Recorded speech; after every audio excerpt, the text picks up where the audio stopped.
Hey everybody, it's Thursday. And welcome to this week's edition of The Night Bite. I'm Josh. And I'm Emily.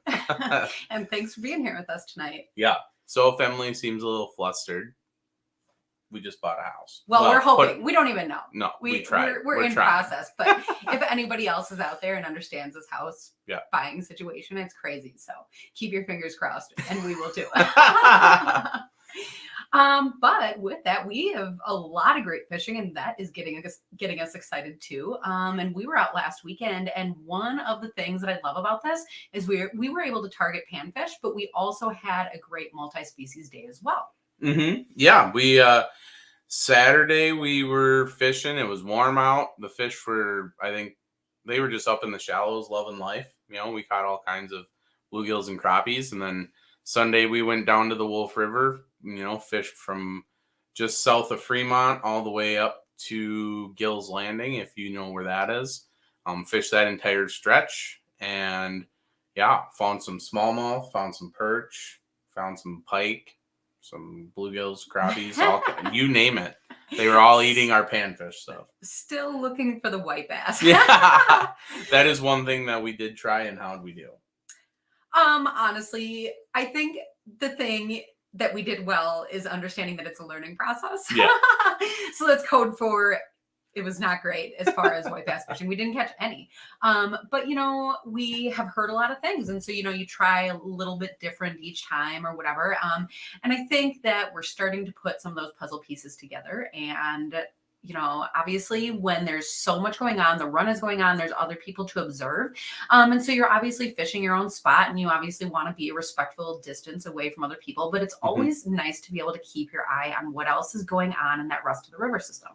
Yeah. And part of our, you know, maybe part of why we were unsuccessful is that I just refuse to use some of the local tactics because I just don't it's just too many hooks flying around. And I might just have to get over it. Also, it's a run for a reason, right? You know, it's not like you can pull up to a spot and catch a bunch of fish. You are chasing fish around. And so sometimes you can hit a nice school and sit there for a while, but a lot of times, you know, you're moving around a lot. And it's just something to me about it. It's a little unnatural because that's a lake tactic, right? So like in a river, I'm used to like letting the conveyor belt like move fish to me, and sometimes it just doesn't work like that. Like you have to chase them down. And so we're gonna try it again this week. And we'll bring that report to you next week, or otherwise in one of our Monday morning fishing reports, because we do like to put that out on YouTube. Yeah. And that is where it hits first. So if you are one of those people that tune in for that every week, you can check it out there. You can Sorry hit about that this little alert alarm, and it'll tell you as soon as you get it. But for the rest of everybody else, when we wake up in the morning and get going and think to post it to Facebook, then we get it there as well. So if you haven't already got it on YouTube, then you can join us on Facebook. Yeah, and do the subscribes and the likes and whatever you LinkedIn people do to get the notifications. Do that so that you don't miss any of our information, because we try really hard to make it timely and make it accurate. But with that, we have a really great guest that I'm excited for tonight because, you know, we really do love talking about, you know, fishing and all of these different things. But I think the base of that is kind of keeping those waterways as nice and neat as you can. So we have Michaela here tonight with us, and I think we're going to talk a whole lot more about that. So thanks for being here. Yeah, thank you guys for having me. I'm excited that I could join. Yeah. So can you tell us a little bit about yourself? Yeah, so I got fishing. So I'm from Minnesota, born and raised, still living here. I got started when my grandparents brought me fishing for sunnies when I was like real little, right? You know, like most, I'd say Minnesotans, but nobody in our family had a boat. So it wasn't really something that we kept up. You know, I played sports, things like that. And my dad bought a pontoon when I was like 12 because my grandpa was building a cabin, and I was just gung ho. I was like, I'm going fishing. You know, I was like, I don't really know what I'm doing, but we're going. So I'd convince them to bring me to the local bait shop, and we would just get jigs and minnows, and we would just drift across our lake. And I would say we got really lucky. We were on a little lake that just had tons of fish because we would go out and just catch a bunch. We really had no clue where to start. We'd just drift. And my family's all very competitive. So we would have our own little family tournaments. And it was, good. It would get heated. Who would have bragging rights till next weekend when we would go up. And so one day I was like flipping through channels on the TV and I was like, okay, no way. Like there's real tournaments. I found a Bassmaster tournament on TV and I was like, this is so great. Like you can actually win money doing this. I'm like, this is sweet. So the competitive part of me was like, all right, I got to figure out how the heck to do that. And so I convinced my parents to bring me down to the sports shows because I was still too young to drive myself. And they were nice. They're like, all right, sure, whatever. And they brought me down and I would just ask anyone who would listen, like, how do I get started? Like, what do I have to do to fish these tournaments? And how do I learn more? Because nobody in my family really knew what they were doing. We all loved it, and I was Googling and, getting magazines. I was getting like all of the ones I could get, like coming to my house and just reading everything I could to try to learn more. And I lucked out and there was a youth club in Minnesota. So this was pre all the high school fishing, like real early days before all that kind of blew up. And they're called the Bassinators. And I just started fishing in that club and it was an adult club that then would volunteer to take the kids out. So every time you'd go with a different boater and then they ended up kind of being like your mentors and you'd learn from them. And I was just hooked, pun intended. I just loved it. And I started fishing and they had youth tournaments at the time. They had the state tournament and I won the Minnesota state tournament as a kid, like my second year fishing tournaments. And I was like, oh, this is so great. Like anytime you start winning, it's like, this is awesome. So I got to go to nationals and then it was right at the start when high school fishing started to take off down south. And so I got to go down to Arkansas and fish the high school national championship the first 2 years they had it. And I went to the University of St. Thomas, which is a private school just in St. Paul or in the Twin Cities. And they had a fishing club.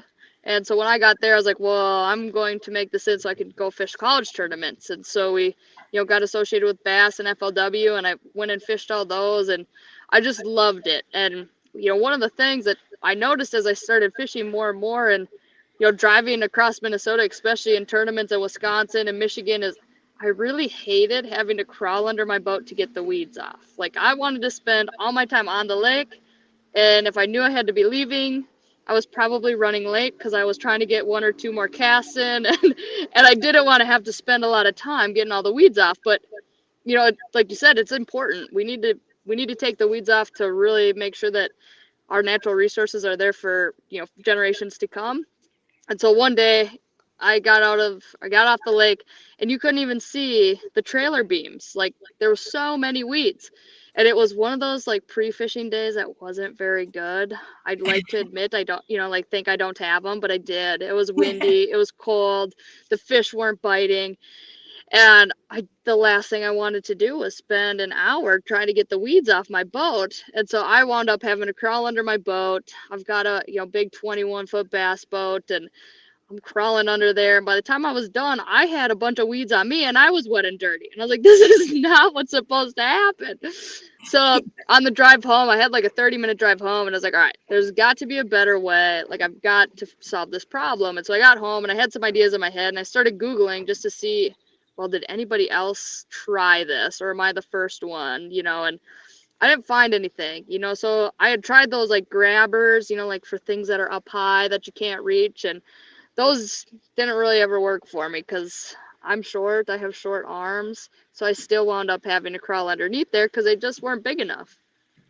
So we started, so my husband, he was my boyfriend at the time. He's an engineer. Came in really handy for this. Yeah. So I was telling him what I wanted to do. We kind of started just grabbing things we had around the house and kind of MacGyvering together, like what would this product look like? How do we make it work? And then we thought we were kind of onto something. The bad news was it was in the fall, so we were starting to get ice. So it was bad timing to test. So what we did is we bought just a cheap 3D printer. And we started making all of these models just at our house out with a 3D printer. And we were using yarn and things like that to mock up weeds on my boat. And we realized, like, all right, we had something. We were getting close. Like, we had some good ideas. Like, this was working. This is a thing. So we just started doing, all like the business back end stuff that you don't realize you have to do that takes longer than you think. Yeah. And it was a learning curve because neither one of us had ever done anything like it. And thank goodness for Google. But so we wrote the patent, we got all that done, and so that was really cool. And so then finally, we're like itching for summer to come. If you're not already crazy excited for summer to come, like this, we were really like, come on, let's go, So finally, all the ice had melted and we were able to start testing it on real weeds. And we realized right away we had really over-engineered it. That really, when it came down to it, we just wanted to push all the weeds to one spot, hook them all off, or push them and pull them, and then you needed to be able to cut if things get stuck in those little like crevices or like nooks and crannies. So like, all right, we just need to make it much simpler. So then we went back to the 3D printer, kind of came up with, I'd say, like a whole new revision, right? And then we finally figured out something that would stick, that we really liked, and then we started going into how do we get a supplier to injection mold it, and kind of just took off from there. And then, in case you haven't told us, what is it called? Yeah, it's called the Aqua Weed Stick. So we just kept calling it the weed stick because it's just a head. So this is the head. Like we said, you push it with this side, you can cut and scrape it, and then you can hook it all off. But as we're using it, we're like, yeah, give me the weed stick. And we're like, okay, well, people might confuse that with other things. So we need to at least add aqua, just so that it's not quite as deceiving on what we're actually selling. Okay, so wait a minute. This is a really funny story. Do you remember who told us about this? Was it Jeremy Amundsen? Yeah. Okay, so he is an awesome guy. He's a fisherman. Does he have a guide service? No. Okay. We are fishing against him tonight. Are you? On league. Yeah, he's in my league. So okay, this is all happening at the Expo in Minneapolis, right? The Northwest Sports Show. Yep. Yeah. And so we were there with Jeremy and like talking striker and whatever, and that was awesome. He's like, no, like, you have to go and see is these guys. And we're like, oh, okay. And he's like, no, like, go now. So we went over there and we met you, and you guys are awesome. And obviously, we have them. So that's like it's great. So the expo ends, and we're like saying goodbye and whatever. And, I yell over, I was like, hey, thanks for telling us about the weed stick. And he was like, you better be careful what you're saying, because we're like in the middle of the expo. So funny, like, that's what you call it. I guess that's what that's what we called it to an extent. That is what it's so simple. That's what it is, right? It's a stick that gets the weeds off. But yeah, you just gotta be slightly careful. It doesn't help with our Facebook ads. We get flagged every time. So there was some things we didn't think through with the name, but I think it's catchy enough for people to remember, that's for sure. That's our hope. At least you can have some entertainment too while you're talking about it. Well, and, I guess I have to just also point out, there is a certain amount of people out there who think that, like, well, how much does it matter if you leave like one or two weeds? But I think that's something, am I putting you on the spot? That's something that you can probably even speak to better than I can. No, I mean, there's quite a few of the aquatic invasive plants that can grow from just one leaflet.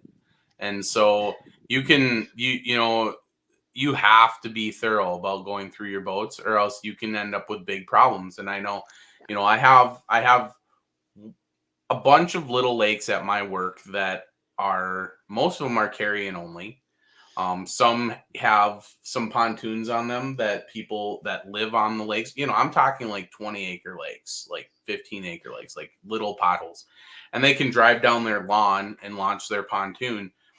But even those lakes have gotten aquatic invasives in there, except for one.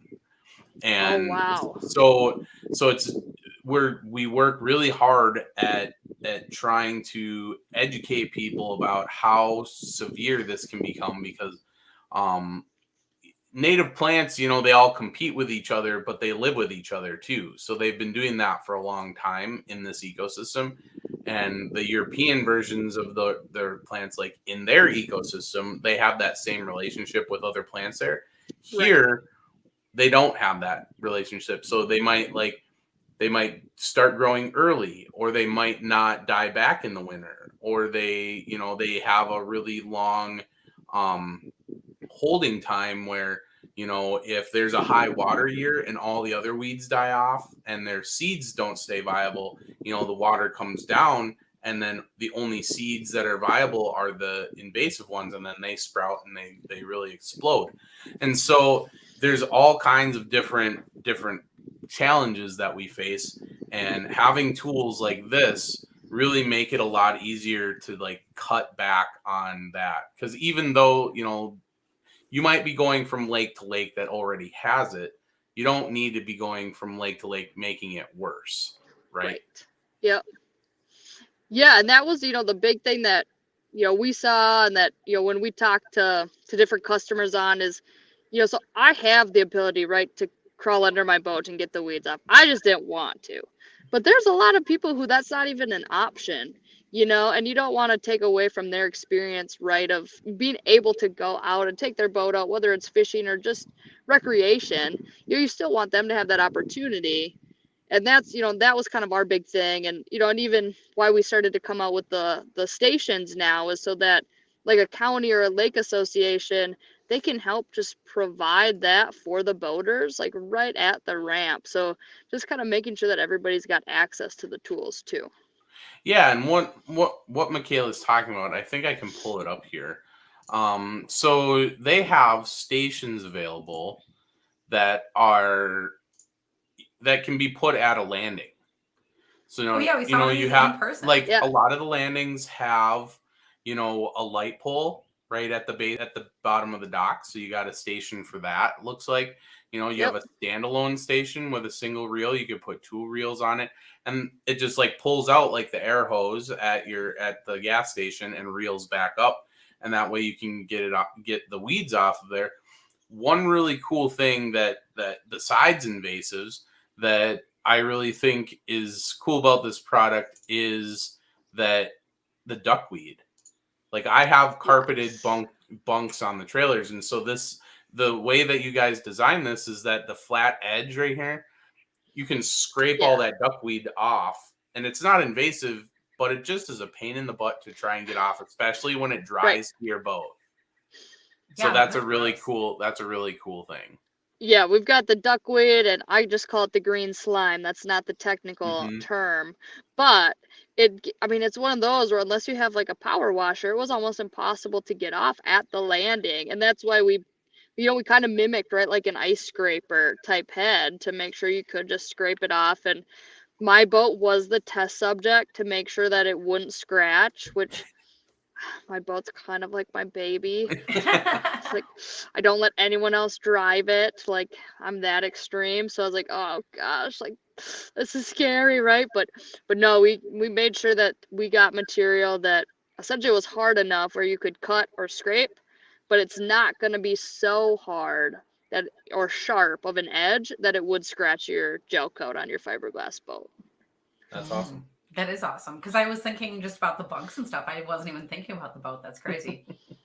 Yeah, so it works on all that, and even too, like, you know, so zebra mussels, those are, you know, getting to be, I'd say, bigger and bigger of a thing, right? And you think about if you transport a dock, you really have to clean all of that off, you know, and so that's one thing where this works really well for, because it's essentially just a big scraping edge, so you can just take it and run it right down those legs and scrape all those zebra mussels off, you know, and really make sure that you want to make sure that it's dry. I think it's in Minnesota, I think it's 30 days that you have to have it on land before you transport it. You know, but even then, I really don't feel comfortable putting dried ones into the lake either. So I'd Right. prefer to just scrape them all off, start fresh, and know that it's cleaned up. Hmm. Gosh, that's a really interesting point. I didn't know. I don't know. I'm not saying that 30 days, like, look that up if you're interested, people, but like, that's a really super interesting. I didn't realize that. Gosh, those things, they like live for so long. Yeah. But it is a huge impact, because even look at, I mean, like Mille Lacs has changed so much. Many other Yes. lakes have changed so much. And you know, lakes go in cycles and fish go in cycles anyways. But if we can minimize our impact on that, that's truly, truly important. Hmm. Yeah, very important. And I know, like, so I help a lot with like the high school leagues and volunteer because that's how I got started. And without people volunteering to take me boating, I never would be able to, wouldn't have never have fished as much as I do now and had all the sweet opportunities I've had fishing, cool tournaments all across the country. But the thing I think about is if we don't protect our lakes, generations to come aren't going to get to enjoy them like we have. Like right now we have free reign to just go to all the lakes we want to, and it's our responsibility to make sure that we keep those accessible for all the generations to come. That is absolutely true. So speaking of fishing, I have to ask, is it true that you're in the boat like right now? I am on the boat right now. So I'm trying to block the sun. And I didn't think about that when I set the camera up. But yes, I am. So we've got, there's a little league around kind of the Hutchinson area that I fish in. It's like every Thursday night. It's tons of fun because it just makes sure you get out fishing, at least at a minimum once a week. So like, yep, every Thursday. So yeah, this is walleye night, which I'll be honest, I'm more of a bass fisherman, so this is already kind of awkward for me having to walleye fish. But yeah, so it's been fun. We've only been out here for about an hour now and caught some bass on accident instead of our walleyes. So hopefully the night bite kind of perks them up. We've had some goofy weather too, so hopefully now the sunshine gets them excited to come out and bite. Yeah, that actually does change things. What are your water temps about right now? So right now it's pretty chilly still. We're at 67. Oh, that's actually warmer than I thought. Yeah. Well, if you put your feet in, it's still pretty cold. That is like some of those magic numbers for panfish and stuff, though. And so fish are moving shallow. And I know that, your two predator species of the bass and walleye, those obviously follow because there's always a bite to be had. So, right. Yeah, there's it's a good time of the year. Yeah, so we've been shallow, trying to just run crankbaits. We're kind of just going for the aggressive ones, just trying to see if because I don't really have any great spots on this lake. It's not a lake I fish often, so we're kind of just covering water and seeing what we can find. I'm not the one to go to for bass advice, but I've been reading up lately on bobbers in the shallows, but I also don't think that's how you're fishing right now, so I'm probably not helpful. No. So walleye league. Yeah, I know. Bobbers in the shallows for walleye. That's what I've been reading about. You just said bass. Oh, I'm sorry. We catch those two all the time on accident. So the first 2 weeks of league are always walleye night, and those are the only ones that you can use live bait on. So I didn't bring any live bait though. That's just not usually my tactic. Usually I'm a artificial bait person, but I might have to break down next week and get some.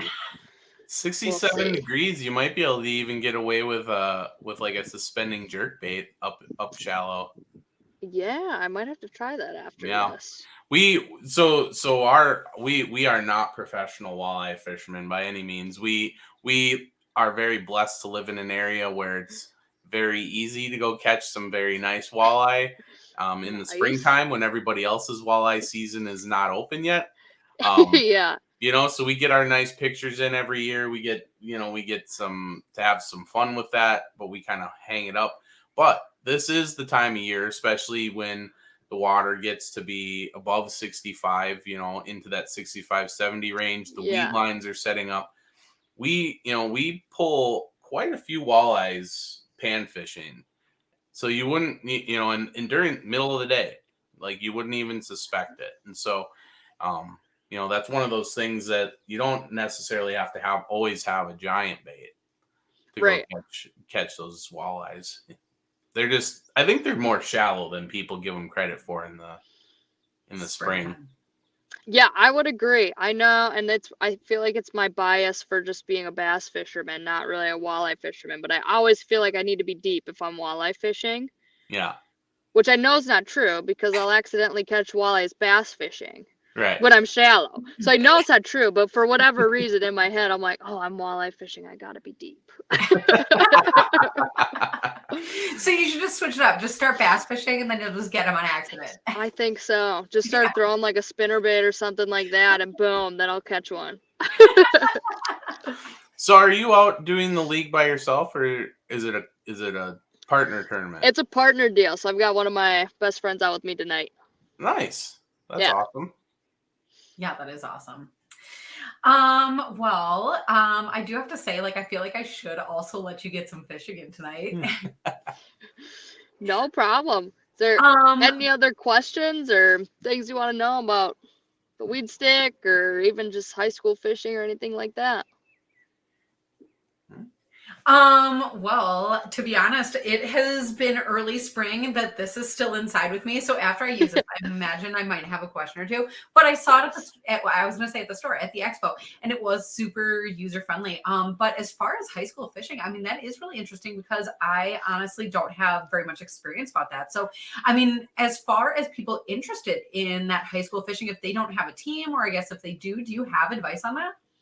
Yeah, so at least in Minnesota, the Bass Federation those guys they've got it down. They've got so many different, I mean, it's nuts the amount of schools that now have teams. So the Minnesota Bass Federation, so it's through like Bass Nation.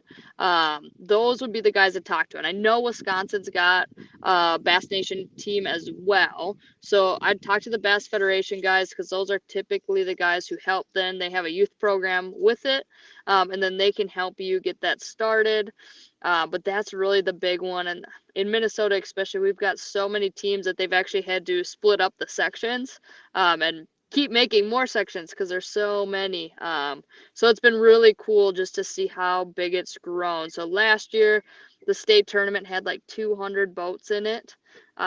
So they're having to make it smaller just because we don't have enough lakes that can fit that big of a tournament. So they're adding in some more qualifying tournaments and things like that. So it is just so cool to see. And most of the schools now too, like they have boaters kind of similar to what I did, where boaters just volunteer. And so even if you don't have a boat, there's still opportunities for you to get involved. And I was going it's to ask definitely that. I was like, interesting. do schools like have their own boats these days? Because I really missed out. So not for high school yet, but I'll be honest, there's some college teams that actually do have their own boats now. And so not all the college teams do by any means, and there's still a lot of the college teams where you have to provide your own boat and whatnot. But yeah, you could even get scholarships to go fish at some of these colleges, which I just think is so dang cool to have that opportunity. Is the scholarship the equivalent of your boat gets a parking spot? Because that was really hard to get on my campus, a parking spot. And apparently there's a few of them where they even have, like the fenced in, like you get like secure parking. Whoa. Yeah. Yeah. So you get like priority parking. I was like, it's a good deal. So if you're looking as like, if you have a kid would be interested in, maybe they don't know about, the youth bass fishing or any fishing clubs or whatever, what would you recommend as like a good setup for like a youth bass person to go out and get, just to get started with? Yeah. So if you're just looking for just like your go-to setup, so I'll be honest, my go-to bait is a Cinco. And because you can use it on everything, right? Like you can put it on a jig worm, you can Texas rig it, you can wacky rig it. Like, so I would say start there, because then you can just you could change it up and be so versatile depending on the depth by just one bait. And you just need a couple different hooks. And so I would start with a spinning reel. I know everybody that bass fishes is like, you gotta have a bait caster because I think it's cooler. But you don't have to have a bait caster. I have tons of them. Like if you looked at my boat, you would laugh. I've got tons of bait casters, but I also have tons of spinning reels. And so I think if you're, what I've seen the most success with trying to get kids involved in fishing is you just want them to have fun. So if they can go out and they can feel confident casting and they can feel confident catching the fish and they are catching fish, then they'll get curious. They'll start to learn the rest of it. They'll see somebody on YouTube that has a bait caster. They're like, oh, I need that. Like, that's what the cool people use, right? And then they'll start to learn it. But I think the big thing is you just got to get them interested. And then they'll start digging in. And there's so many resources nowadays that it's just almost like too many options because it's just unbelievable. You could there's so much info. So that would be my advice, is just to go with a spinning combo. I would get something a little bit nicer, so I would go with Shimano reels. Like I would just get something like, a nice Shimano or a nice Fluger, like something that is quality, so that you're not having to worry about, I would call them the wind knots, right? But some of the backlashes and things like that can happen if you don't get a great spinning combo. And just start there, because it's an easy way to start. And then once they kind of get hooked and they're interested, involved, then I would start stepping up to like, then all right, let's go with the bait caster, and then start learning, how to like flip and cast and things like that. Because I've seen a lot of kids that start with a bait caster, and then they just get frustrated and they're like, I'm done. Like, this is too hard, So start with that and then kind of move up from there. Well, and that's actually, I love that advice so much, because otherwise youth or I guess young adults, any kind of people, when they're getting into fishing, and what do you do? Like, otherwise watch Facebook or social media, like YouTube videos.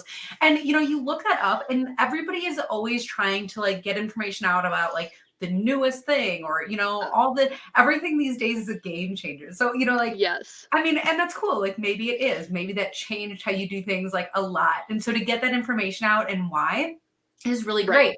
But I think that so often people are missing so many of those basics, because, I mean, you're exactly right. Like, I mean, you can go out and spend a ton of money and maybe you're going to be really happy. But if you don't have those basic skills, it's going to be tough anyways. Right. And that's the thing. Like, I'll be honest, I still always am like, ooh, this is new. This is cool. This is a new color. But at the end of the day, if you actually came into my boat and watched what I fished with, I have my couple go-to standards that I will not ever change. Like, they're just so good. And that if they're not working, I'm like scared. Like, okay, this isn't good. Like, these always, like, they're like the secrets, like if one of these 5 isn't going, like, what's going on? So, so there's just certain things where they work for you. And I would call them confidence baits, where you just are confident in them, so you fish better. And I'm kind of a big mindset believer, right? Where if you're having fun and you're confident and you're out there and it's like, yeah, this is all working, you're going to have more luck. I don't know. I've always said my big joke is that fish want to come into a happy boat. So if you're laughing, having fun, you're going to catch more fish. It's not scientifically proven. I don't have any stats on it, but I just know the days where I'm like, I'm like, okay, hey, this isn't working. I'm trying all these new baits that I have no idea. Like, I am not confident in a tournament, it doesn't go good. But if I'm trying something new, I will try it in practice. And I'll just say, you know what, today I want to go learn how to use this bait. I've never used it before. Let me go try it. And I might go to an area where I know, hey, I was just catching them on a crankbait. And hey, I want to get more confidence in a chatterbait. And if I start throwing it, but I'm not catching anything, then I'm like, all right, I'm going back to the crankbait. Like, what, like, what's different? And I'll start trying different things to see, because there is just little nuances. Like, there's so many more people fishing now too, that honestly, the fish are starting to get smarter, so there is something to be said about, you might be in a great spot, but just have the wrong bait on. So don't be afraid to try something different while you're there.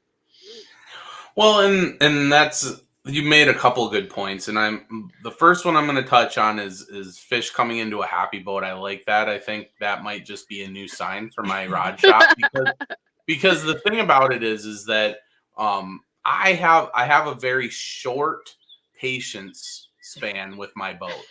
I have a very love-hate relationship with my boat, my trolling motor specifically, and Emily has to wear headphones sometimes because I'm just yelling at my trolling motor constantly. And anybody that pan fishes will know what I'm talking about. And it helped a million times when we got the dig in anchors. Like, we have shallow water anchors that are manual, and I can pin the front and the back of the boat, and it makes it a lot easier. But when you're trying to spot lock and you're fishing panfish, it's a lot different than fishing bass, right? Because bass, you can, and a lot of predator species, you can do a lot more fan casting, and you don't, like, they're not necessarily tucked in hiding. They're not hiding from anything. They're hiding from the bait fish they're trying to trick, right? Right. So they're setting up to ambush. The fish I'm targeting are setting up to be ambushed. Right, to hide, yeah. Right. And it is so different. They're setting up to make their view window the most. And so that makes boat control really, really important when you're fishing. And I notice that when I get very upset with my boat, my posture and just my rod control changes. And so it turns a lot more into very like mechanical movements. And I think when you're relaxed and you're not thinking about it and you're happy, that's one of those things that happens, and it's a cycle that'll go both ways. We've all Yes. heard that story, and we've all been those people where you're fishing with somebody, you both are doing the same thing, you have the same bait on, you have everything going the same. One person is just slamming fish, and the other person can't even get anything to look, and it perpetuates itself. And the more that you try to do it, the further away apart you're going to get from those fish, because your whole body energy and the way that you present the bait is never going to be the same. Even though technically it's right, it's not going to be the same as somebody that's comfortable. So true. So true. And I think changing up stuff, that's the second point that I wanted to hit on, is like changing up stuff is like super important just for building confidence in your confidence baits. And the thing about that is that you have confidence in them. That's why you throw them. But there's a lot of times where you get almost so confident in it that you start second guessing throwing it, because you're like, well, I throw that all the time. But if you go to something and then come back to it, a lot of times it'll restore that confidence again. Yeah. And it's maybe not what the bait was doing, maybe it was something you were doing, but it just kind of clears your head and then gets you back into like a square one when you're throwing that stuff. For sure. For sure. Looks like Tim is going to Minnesota this weekend. I'm psyched about that. He's got a nice fish in his picture. Hello to some of the other people that are checking in. Good to see all of you guys as well. And gosh, I feel like I was going to ask one more question about the fishing that you were doing. Actually, yeah, as far as your tournament, like how does your tournament work that you're fishing? Is it just like number of fish, length, weight? So this one is you get to keep your 5 biggest. And so this week and next week is walleye, because the Minnesota bass isn't open quite yet. So it's catch and release only right now. So what we do is we'll keep our 5 biggest, and then we bring them in and we do a little weigh-in, and there's about 20 boats every week, and yeah, it's really fun. So yeah, it's just a fun group, and yeah, it's a good time. That is a really good time. And for people, we were talking all about getting into fishing. So check out if you have local bass clubs and stuff. And I guess the other thing that I was actually thinking, especially if you're youth, check out the websites of your local counties or DNR, because sometimes there's even youth only fishing spots. And gosh, sometimes there's even youth only tournaments and stuff these days. So if you are, out and around, keep your eye out for like flyers and stuff, because there's a lot more communities. You were saying, a lot more people are getting into fishing these days. So there's a lot more of these events that are coming up, and hopefully local to where people are at. Oh, I did have one more question. So one thing we didn't touch on. So on the Aqua Weed Stick head. Yeah. So you can buy just the head, which we did because we have an ego net. And the reason that's important is because of how you can attach it. So you want to talk a little bit about how you design it? Yeah, for sure. So we were trying to make something that was simple. So we do sell it with the extendable handles already, but the way that it's on there, you guys can see this little set screw. So the head itself is threaded. So you can just thread it onto really any handle, right? So like you said, your ego net has that thread on it to thread on your net. So you can just thread it right on there. And then the set screw is simply just so you can kind of lock it into place.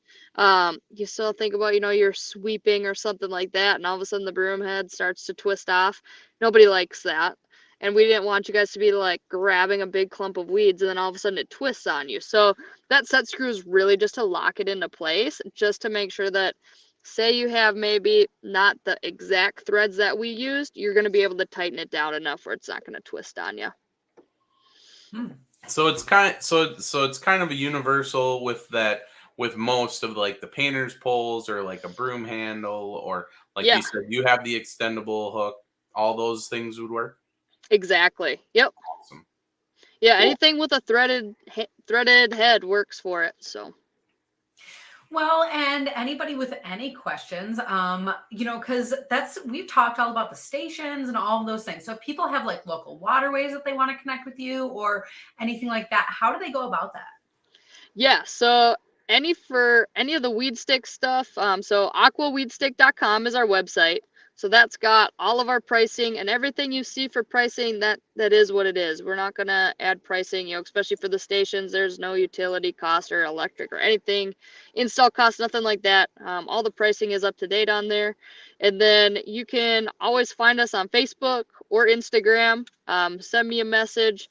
And then we have a customer, I think it's Aqua Weed Stick, just customer experience email that's on there too.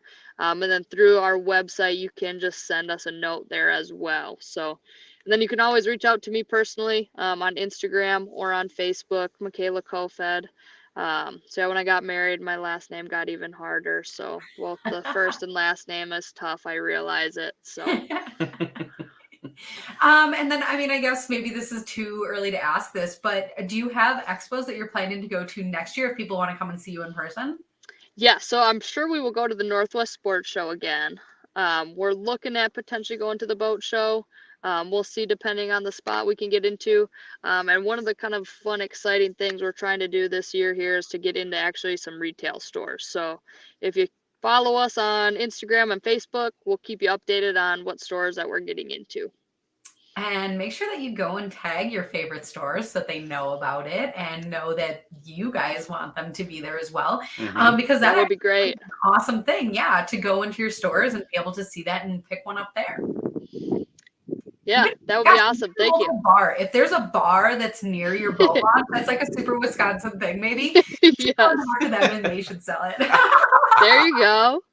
I'm just saying, I love it. Well, it's one thing to like push a product, but when it's something that's going to like positively like impact your day, like it's easier to clean off your boat and trailer and it looks nicer and the waterways are better. Like you will get to the bar faster. Well, I can see it. Well, and honestly, we should almost talk to our buddies at the Wisconsin Fishing Expo, because you should almost come to the Ice Expo and just it's in October, so there's still some weeds, right? But you could use this as an ice scraper to go ice fishing. You can use it to scrape the ice off your truck too. What's that? You can use it to scrape the ice off your truck too. There you go. Yeah, it was last year. We had an early frost, and I was not prepared, and I only had the weed stick in my truck, and I was like, all right, well, it's a scraper head. It should work. It did. It was not intentional product testing, but it worked. That's really funny. That's awesome. So we were able to get the website posted up into the comments. So even if you guys don't want to type that in, you're able to click on that wherever you are watching from. So that should be good to go. And then did you remind us of which social media outlets you're on? Yeah, the main ones that we use are Instagram and Facebook. Cool. Perfect. So I know that we'll be looking for you guys there. And if anyone has any questions, make sure to go and connect or even leave it in comments here and we can connect you guys on over there. But thanks for joining us tonight. Yeah, thanks again for having me on. It was a blast. Yeah. And to the people at home, thank you guys for joining us as well. And looking forward to seeing you on next week's edition of The Night Bite. Night, everybody.